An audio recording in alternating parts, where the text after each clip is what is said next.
Kanaaf akkuma obboleessi kiyya jee ani xiinxalaa siyaasaati gattaa'ee hoggaan xiinxalatti gattaa'u jarattiin tuni ka dheengadda akka hin jiraanii ofirraa gabbuufne ka muka itti cirree harka kennisiifne akka nu kabajanii fi maqaa kennas nu beekan goone maaliif as dhufan ka jedhu waggaa laallu isaan laaluu osoo hin ta'in of laalutti hin seene jechuudha. Kunis maali? Biyya tuffatanii harreen garmaaman jedhanii. Wanni waadhaan harreen garmaamtee maqama kennarree nurraa mulquu barbaadduuf nu tuffatte ta'uu sun arge jechuudha. Maal nu tuffatan waggaa jennu tokko nu wal qoqqoode qilleensa of keessa naqne. Lama humna teenya laaffatee hin darroomne jechuudha.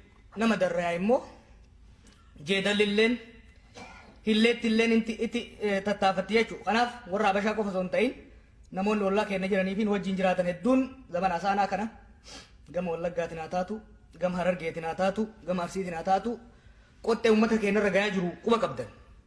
Kun hundi ka fidee laaffachuu keenyarraayi. Akkuma beektan waggoota sadeen afran dabre kana akka dubbataa Oromootitti achi uummata kaaniif dubbachaa ture. Kanaaf yoon Habashaan mataa keessa na dhooftee duuba garagalu uummanni jiraachuu dhabuun argee jechuudha. Jarrilleen na duuba qullaa ta'uusaa arguan jechuudha. Kanaaf amma ga'ee jira Habashaa kanatti illee naasa'u Oromootii jettiin haasa'aa jeetiin as deebi'e jechuudha. Wanni haasofnu immoo haasa'uu qofa osoo hin ta'in wanni nu tuffataniif hin laaffanne. Kanaaf jarri akka nu kabaju godhuuf uummata kabajame ta'uu qabna jechuudha. Uummata kabajame ta'uuf uummata humna qabu ta'uu qabna. Kanaaf Oromoo humneessuu qabna jennee sochoona. Material assistance yookiin immoo deeggarsa leecalloo godhuu dandeenya. Kalammataa advocacy. Advocacy hoggaa jennu sagalee uummata keenya kaa'achuu qaanfame roorroo uummata keenyarra geechuu saamina uummata keenyarra ga'u. Uummanummaan achi jiru akka wal dhagahu godhuu irratti advocacy'n barbaachisaadha. Kala sadaffaa dippiloomaasii. Yeroon addunyaan tuni sirna biyyootaatiin walii hidhamtee jirti jechuudha. Kana keessatti saboonni biyya hin qabne saboonni biyyi isaanii irraa saamame akka Oromoo kuni sagaleen isaanii hin dhagahamu. Sagaleen isaanii akka biyya ta'anii sagaleen isaanii dhagahamutti numa warra as jiru kanatu dantaan Oromoo maali?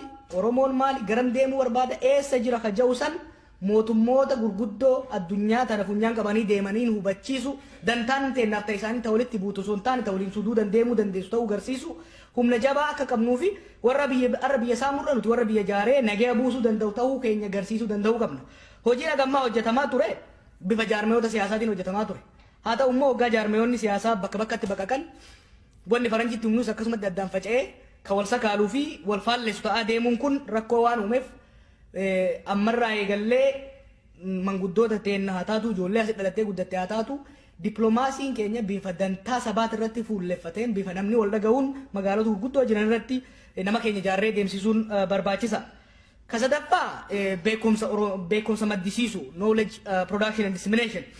Agartee waa'ee Oromoo amma reefu akka tigistii fi tishoolleen jedhanitti waa'ee Oromoo addunyaan hin beektu akka hin beekamne haguuganitti ta'an.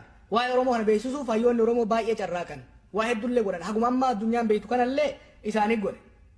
Haala amma jirruun garuu beekumsi kaleessa madde qofti gahaa miti. Beekumsi waa'ee Oromoo jiru diiteeliinsaa yeroo yerootti saffisaan bal'inaan dabaluu qaba.